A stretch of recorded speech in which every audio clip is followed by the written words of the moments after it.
De a poquitos, de a pedacitos, saludamos a Lady Verónica Serna. ¿Qué tal? ¿Cómo estás? Un abrazo para ti.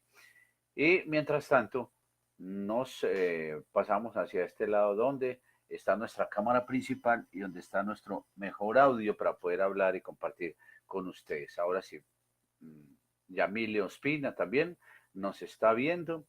Lady Verónica Serna Castaño. Por aquí está también Luis Eduardo Betancourt Marulanda. Eso es, ahí está. Vamos a pasarnos a esta cámara principal. Entonces, este tema de las habilidades y de los recursos sociales se está volviendo muy recurrente y que permite que los chicos tengan muchas facilidades para acceder sin problema alguno. No solamente es que el problema no son las drogas, sino que herramientas eh, les estamos dando a ellos para poder constituirse como seres un poco menos temerarios al momento de enfrentar las problemáticas de consumo, ¿ok? Vamos también con, a ver, por aquí nos dice Joana Correa, Zumbazón, Orquesta. Ah, ok, hola, felicidades, Paula Andrea Monsalve y Sasa. Les, les ofrezco disculpas a los que no he podido llegar, pero tenemos mucho problema con la señal. Eh, es aquí en Colombia, pagamos el internet más costoso, pero tenemos una empresa que les agradezco, nos entiendan y les ofrezco una disculpa enorme, pero le digo, UNE sí es lo peorcito que puede haber. Ténganlo en cuenta para cuando lleguen a sus países. UNE, ok, listo. Ahí está. El autoconcepto y la autoestima y cómo estos chicos están creciendo con unas formaciones que son muy mediáticas y es cuál es la imagen, la idea, la realidad de lo que estamos viendo. Entonces están bombardeados a partir de muchos elementos que no les permite cohesionarse ni afincarse a unos modelos bien ejemplarizantes de tipo social y familiar. Marco Escobar nos saluda. Hola, un fuerte abrazo desde Chile, de Iquique. Excelente programa. ¿Qué tal, Marco? Un abrazo para ti. ¿Ves?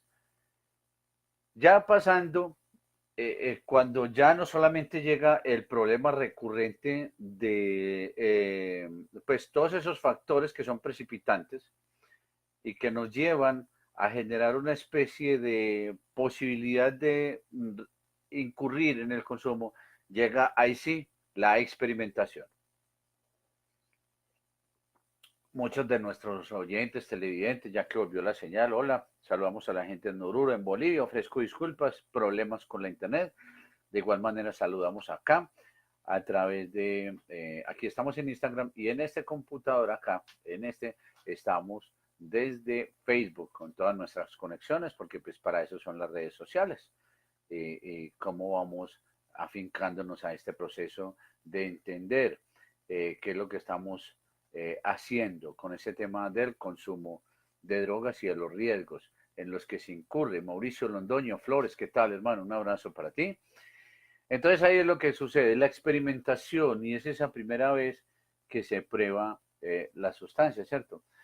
Porque en realidad cuando no hay unas alarmas encendidas con relación al consumo, ¿qué es lo que pasa? Que como él va a depender de lo que siempre le han dicho y no de lo que siempre le han enseñado en prevención en su hogar, porque como el tema de las drogas y el sexo difícilmente se toca, entonces si usted ya consume drogas, pues fume marihuana y no le haga mal a nadie. Si usted ya tuvo sexo, planifique para que no traiga niños, y ves, entonces eso se va volviendo un círculo bastante vicioso, muy difícil de sostener, porque entonces se van viciando los hogares con el paso demoledor del tiempo y de lo que nosotros vamos considerando como posible en términos de herramientas de prevención, pero que muy pocas veces vamos viendo y encendiendo las alarmas de forma real.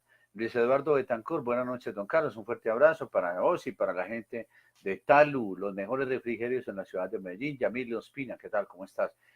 Te saludo a ustedes, los que van llegando a la sintonía. Hoy ha sido un día crítico porque hemos tenido muchos problemas con la internet, pero aquí estamos, ni más faltado que nosotros, por eso no nos dejamos parar. Entonces llega la experimentación y como él no tiene argumentos, nadie le ha hecho un trabajo de prevención sobre las consecuencias del consumo de droga y experimentar es humano. Entonces, ¿qué es lo que va a pasar? Que él se va a encontrar con una serie de expectativas versus la realidad de lo que sucede al interior de sí mismo y cómo no le damos mecanismos adecuados de confrontación respecto al consumo, porque todo gira en torno a la educación como la única frontera posible que van a ver en el momento de vincularse a las escuelas. O sea, yo para qué le doy educación si para eso le pago un buen colegio. Paradójicamente, nuestros padres y los padres del siglo XXI todos estaban creyendo que los niños se educan en el mejor colegio y no se educan mucho al interior de las casas. Entonces, eso es lo que vamos a tener, ni modo de decir de quejarnos, ¿cierto? Entonces abrimos la puerta para que el chico o la chica llegue al primer consumo. En este caso, por lo general, resulta siendo alcohol, porque como hay permiso para eso, ¿ves? Y o cigarrillo y o marihuana, que son por lo general como esas primeras drogas puentes, ¿cierto? Ahí entonces el chico se sumerge en un desconocimiento y en una dependencia a las sensaciones y expectativas que se generó hacia sí mismo al momento de poder avanzar y de confrontar. Vamos a ver, aquí está. A ver, ¿no? Aquí está. Sí, ok. Ahora sí. Hola, vamos a saludar por aquí. Hay una gente que está conectada. Ah, ¿qué tal? ¿Cómo estás? Nos está saludando Marianela. Ah, qué bonito tu nombre. Marianela está en Ecuador. Abrazos para ti. Bueno saber. En Quito. Ok, sí, ya te iba a preguntar eso. En Quito. Entonces, bueno, los factores de riesgo y otra de las disculpas es pensar que como no hay un proceso muy claro de establecimiento de la norma, de los límites, de la prevención, del asunto de poder observar la prevención con mayor objetividad por parte de los padres, ya él incurre en otro riesgo que es quizás de los más peligrosos y son los factores de riesgo relacionales, es decir, cómo se está él interactuando a nivel externo, qué amigos tiene, qué personas le acompañan. Y bueno, uno no puede controlar eso, pero por lo menos le da herramientas, ¿ves? A eso es lo que hablábamos. Yo no puedo estar todo el día detrás de él, pero lo que sí es muy claro es que sí puedo aconsejarle y recomendarle que es lo mejor y o no, y lo peor, ¿cierto? Entonces, entra al contexto escolar, es un lugar donde el individuo empieza a fijar sus objetivos de interacción eh, eh, con lo externo, porque allí forma sus primeros grupos y empieza a estructurar las primeras relaciones con sus grupos de pares. ¿Ves? Entonces, ahí está. Es cómo llevarlo a que él logre entender cuál es el asunto más flexible y más beneficioso para su capacidad de elección. Ellos, de todas formas, en razón a su evolución, no van a establecer estrictamente unas normas absolutas o subordinadas excepciones a que lleven esos valores creados y que no solamente dependan de lo que sucede al interior de la escuela, sino del colegio. Cuando las familias, hago la corrección, cuando las familias interactúan bien con los colegios, los niños no tienen por qué desviarse. ¿Ves? Porque él está recibiendo una doble educación. En la casa yo le enseño lo que no tiene en el colegio, y en el colegio le enseñan lo que no tiene en la casa, y ambos, por lo general, terminan complementándose, ¿cierto? Esa educación en valores que es tan importante. Entonces, el bajo rendimiento escolar. Mira, pues, cuando ya hay ausentismo, ¿ves? Cuando hay una especie de resistencia progresiva hacia el medio, cuando ya encuentra que no quiere hacer las tareas, que unas tareas sí, que otras no, que hoy no quiero ir, ¿ves? Cuando empieza a generar esos síntomas, puede suceder, o hay un bullying desaforado y el niño no está encontrando condiciones de seguridad o interacción, o puede estar propenso a ser un chico con un carácter débil que lo más probable es que derive en consumo, ¿cierto? El grupo de pares o grupo de amigos, ¿ves cómo ellos establecen esa especie de diálogos y de procesos de comprensión de esos mismos comportamientos, la lectura? Porque resulta que los chicos que son fáciles de influenciar van haciendo un intercambio de las conductas de manera progresiva. Va menos al colegio, se fuga más con los otros chicos, hace menos las tareas, empieza a cumplir otras tareas, otros roles con los pares negativos o de alta vulneración que tiene. ¿Ves? Porque resulta que eso es muy claro, y es que los chicos siempre van a tratar de encontrar una verdadera identidad. Entonces, ¿qué es lo que pasa? Que esos grupos de amiguitos o de los colegios o de las escuelas se van volviendo en una especie de sustitutos que van rigiendo una especie de modelo, ¿cierto?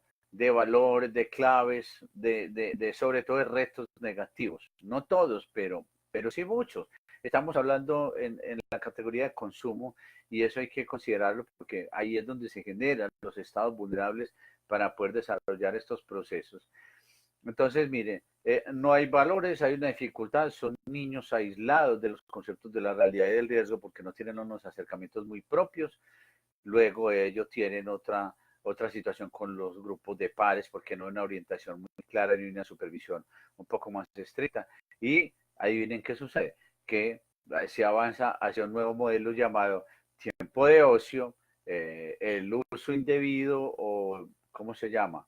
La utilización inadecuada de la noche, los fines de semana, la diversión y el dinero. Entonces, ninguna de estas cosas es que sea mala. Entiéndase que uno tiene derecho a divertirse y el ludos, la recreación forma parte de esa esencia de los individuos y cómo se debe enfrentar también esas herramientas y esas destrezas de tipo social.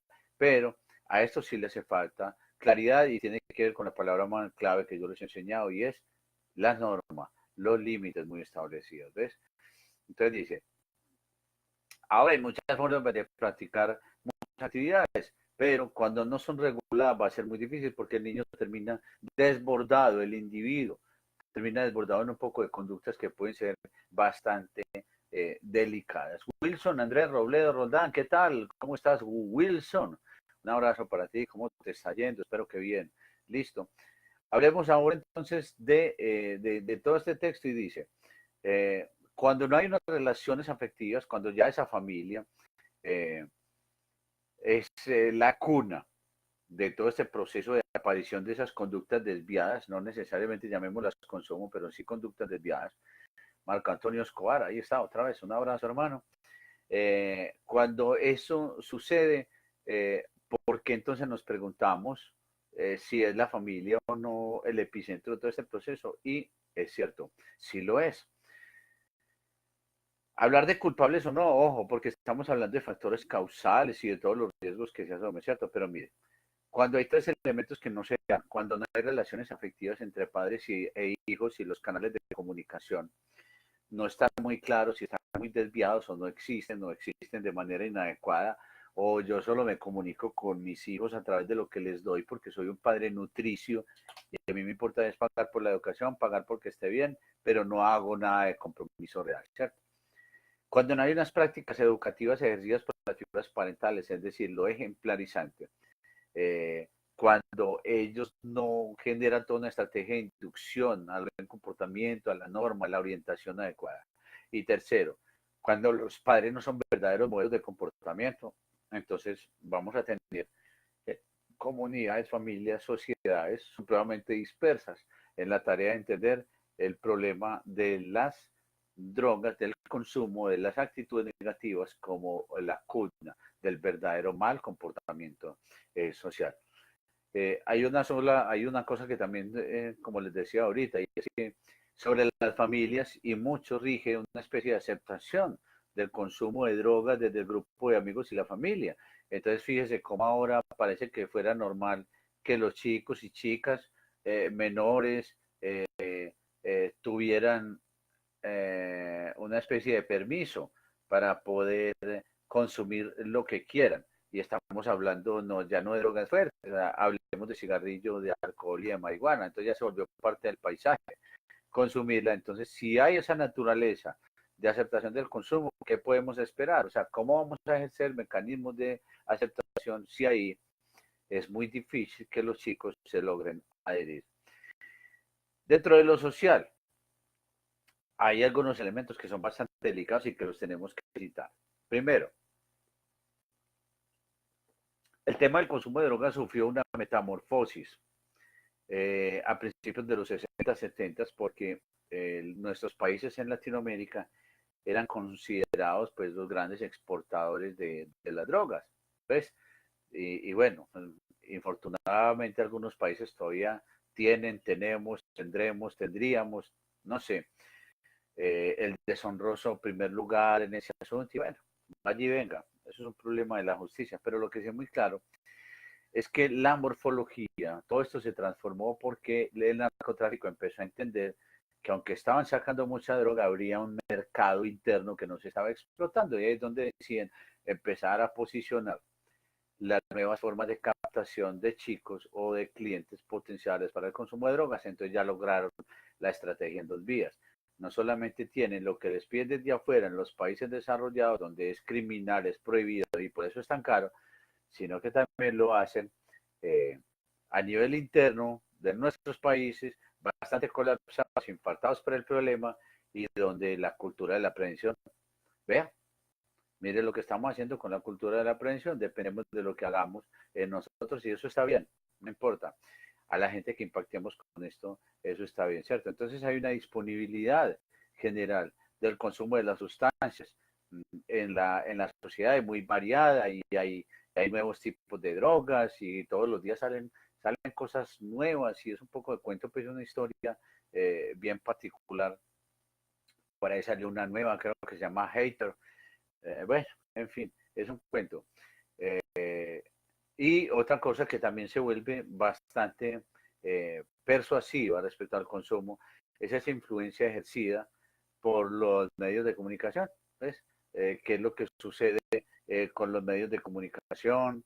Eh, Porque no hay una especie de sesgo bien claro que no genere esa cultura de la incitación al consumo. Entonces, en una película gringa, cada que hay un problema, el fuma o bebe, y cierto, y en las telenovelas todo el que está partido del corazón tiene una botella o licor en la mano. Es como le tiramos ese mensaje de consumo a la gente, y cómo establecemos unas líneas un tanto perversas desde los mismos medios de comunicación, ¿cierto? Ingerir una sustancia, saber que cualesquiera que sea, en cualquier categoría, va a producir una alteración del comportamiento que produce una pérdida del sentido determinado. Entonces, mientras que los medios se dediquen a visibilizar el problema del consumo de drogas, pero no tengan unas relaciones muy claras y estrategias respecto a la prevención, es muy difícil. Y bueno, no imposible, porque si no vamos a hablar de desesperanza, entonces no vamos a hacer nada. Pero sí es muy claro que estos mismos medios no ofrecen en realidad. Entonces tienen el mercado bombardeado de estrategias de consumo, pero no hay accesibilidad y publicidad muy clara. Y usted ve, son afichitos por allá pegados en la pared, y entonces en las cajetillas de tabaco salen que fumar mata. Bueno, y a eso le llaman prevención. ¿Ves? Porque no hay una verdadera noción del riesgo que acarrea el consumo, porque no hay una información ni mecanismos que sean más frontales. Lo que yo digo, mi frase de batalla es: los gobiernos van a perder la batalla mientras sigan cazando narcotraficantes y no atacando el narcotráfico. ¿Y cómo se ataca el narcotráfico? A través de prevención. Eso es precisamente lo que nosotros queremos hacer y lo que estamos proponiéndonos en todo este proceso, que no solamente aplaudimos, alabamos, sino agradecemos también a nuestro grupo de Praxis, Red de Apoyo Social Latinoamericano, donde tenemos 61 miembros ya, de trabajadores sociales en toda Latinoamérica, y a quienes hago llegar un saludo bien especial. Entonces, ahí está. Entre los 13 y 16 años, cuando el joven ya conoce y seguramente prueba las drogas, lo que seguramente se oponía a ellas viene de dos medios. Muy escaso que venga del grupo familiar, pero va a venir de los medios, y es desde los medios de comunicación y desde esos grupos de padres y desde niños, que son los que les cuentan las historias, porque pues somos seres de comunicación. Hola Natalia Salazar, un abrazo para ti. Entonces, esa relación que cada individuo establece con el fenómeno de las drogas va determinado por muchos factores, ¿cierto? Pero siempre va a depender de cuál es el imaginario, qué es lo que le dijeron que eran las drogas, cómo se encuentra realmente con eso, y qué tanta, ¿cómo se llama? Realidad puede confrontarse a la hora de accesar al consumo, ¿cierto? Entendemos que el consumo de drogas parece ser un elemento socializado y permitido a nivel social de forma general, ¿cierto? Hace décadas que convivimos, pues hace siglos, miles de años, con la connivencia del alcohol, ¿cierto? Recordemos que el trigo fue la primera bebida oficial que la humanidad probó, ¿ves? Una especie de cebada, fue primero la cerveza que el vino, ¿cierto? Hay otras formas que también tienen que ver con, dígame, que cuánto dinero tiene, yo le digo qué droga puede acceder.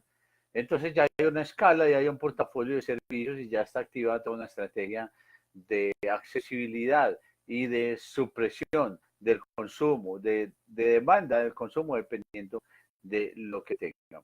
Entonces, tengas en cuenta, y es absolutamente proporcional, a mayor percepción de riesgo y realidad de todas las implicaciones que tiene respecto a la prevención del consumo de drogas, menor será la posibilidad de que el niño consuma y las aborde.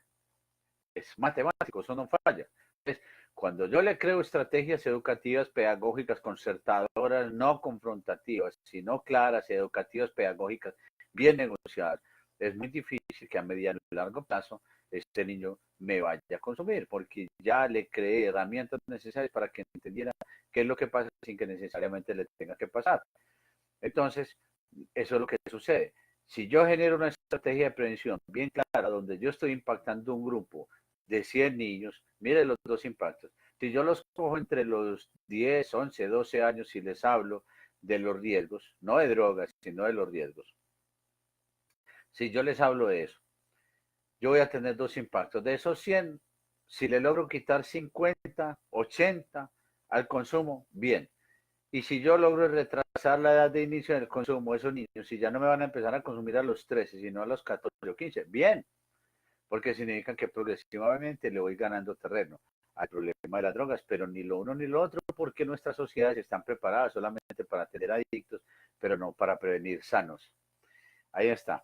Entonces, dice, todo este tema donde el niño puede entender que él o se abstiene, abusa, ¿ves? La capacidad de elección.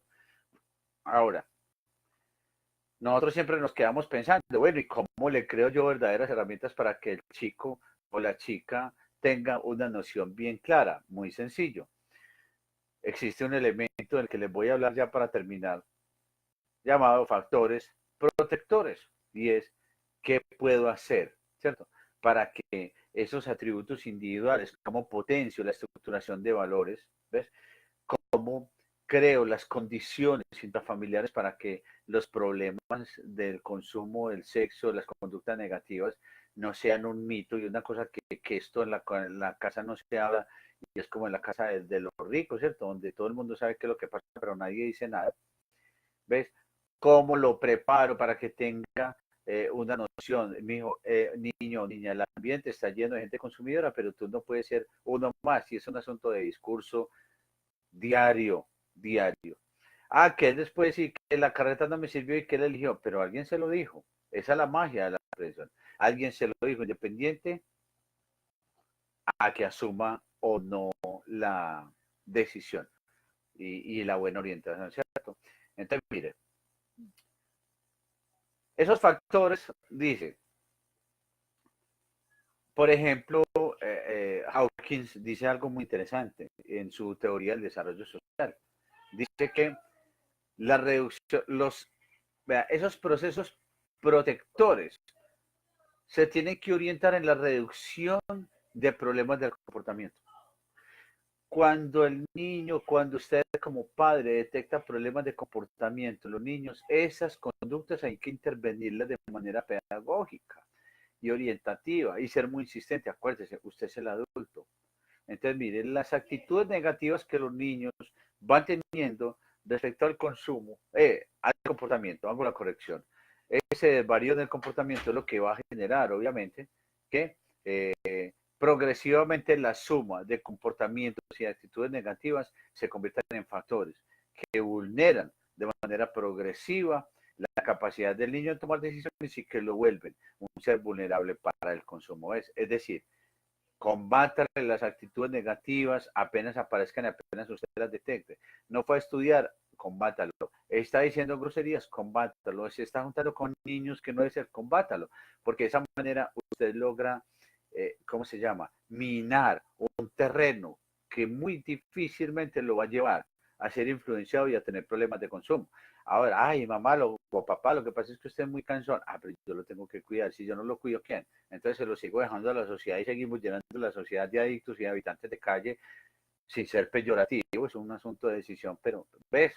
¿Cómo hacemos con eso? Tiene que arrancar desde la misma cuna. Entonces, dice usted tiene que hacer una estructuración primero desde lo individual y es como le está recompensando y castigando las conductas negativas. Pero si usted todo se lo premia y nunca le castiga, o si usted todo lo castiga y no se lo premia, obviamente está generando cosas ahí que desequilibran el asunto de la percepción de la autoridad y de la autoestima, porque o muy sobraditos o muy castigados, muy torturados, ¿ves? Entonces, dice también Hawkins en esa teoría hay una necesidad de establecer relaciones muy sanas frente a esas micro sociedades. Entonces, ¿con quién está? ¿Qué es lo que se debe hacer? E independiente de la decisión que tome, hay que hacer las sugerencias. Es que yo no sé cuál es el temor de los padres a ser invasivo, o sea, a la hora del té, que el niño consumó no siempre va a ser su responsabilidad. O usted prefiere mejor dejar de cansarlo media hora diaria a tener que asistir a un juzgado por un problema de un delito. ¿Ves? Entonces, hagamos el balance, venga, pongámonos un poco serios. Entonces, la premisa dice que esas relaciones óptimas parentofiliares, papá, mamá, hermanos, cuando eso se logra de una forma muy sana, sin que eso ayude, sin que eso conlleve pues, a que la gente no discuta, el derecho a enojarse y que la gente, listo, ¿ves? Los problemas forman parte de la misma naturaleza de las familias, para aprender a salir de ellos si tienen la responsabilidad en dos o en uno, y es en los padres. ¿Ves? Ellos tienen que liderar estos procesos de concertación, ¿cierto? Si usted tiene consistencia, responsabilidad y seguridad en esas relaciones al interior de la familia, usted va a tener una familia estable, ¿cierto? Dice, por ejemplo, Bray, otro de los teólogos, o bueno, teólogos, teóricos, hago la corrección, dice que la prevención del consumo se basa en la disciplina y es cómo son esas rutinas y esos rituales que yo le estoy enseñando al chico, a la chica a establecer.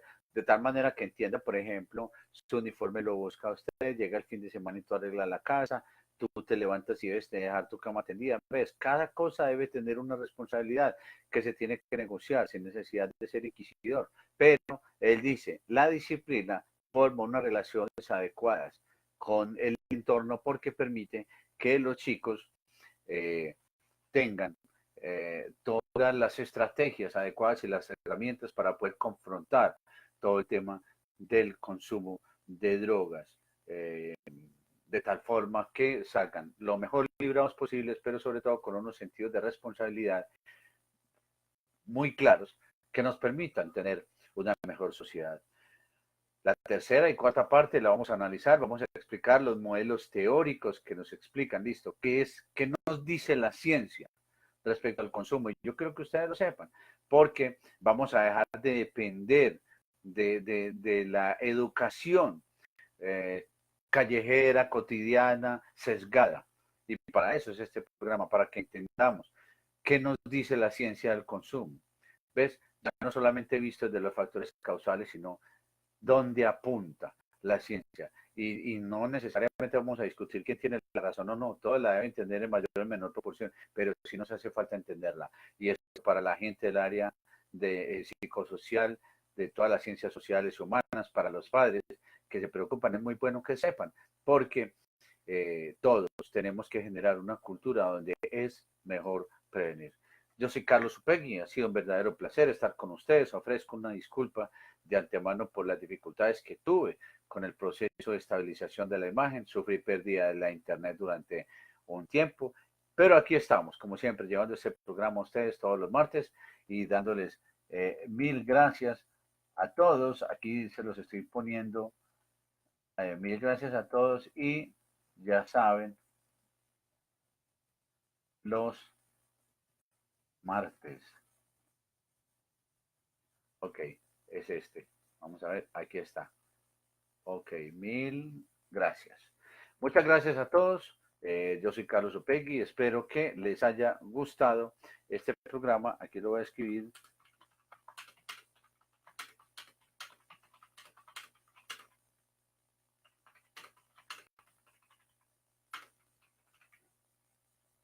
Ahora sí, que los espero los martes.